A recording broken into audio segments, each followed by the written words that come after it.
The UN atomic watchdog said that Iran has invited it to visit the heavy water production plant at its Arak site on 8 December for the first time since August 2011.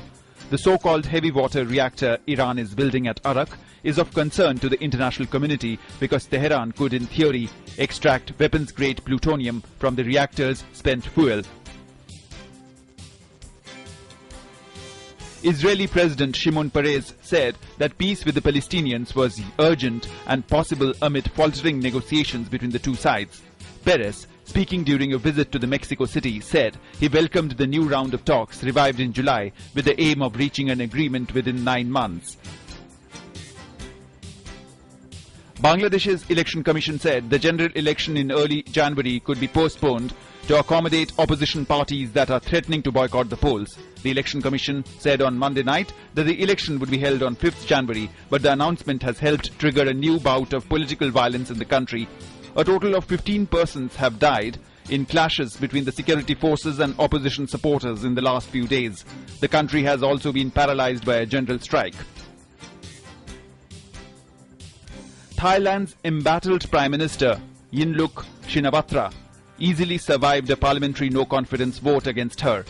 The Prime Minister won the vote of confidence with 297 lawmakers voting in her favour and 134 against. The vote, which came on the back of a slew of allegations of corruption, also comes amid ongoing mass street protests in Bangkok by opposition protesters seeking to topple Yingluck's elected government. The Italian Senate has voted to expel former Prime Minister Silvio Berlusconi from Parliament with immediate effect over his conviction for tax fraud. Berlusconi, who has dominated politics for 20 years, could now face arrest over other criminal cases as he has lost his immunity from prosecution. The head of Syria's main opposition group, Ahmed Jarba, has said he will attend planned peace talks in Geneva in January aimed at ending the civil war. Ahmed Jarba said the Syrian National Coalition saw talks as a step towards leadership transition, meaning President Bashar al-Assad's removal.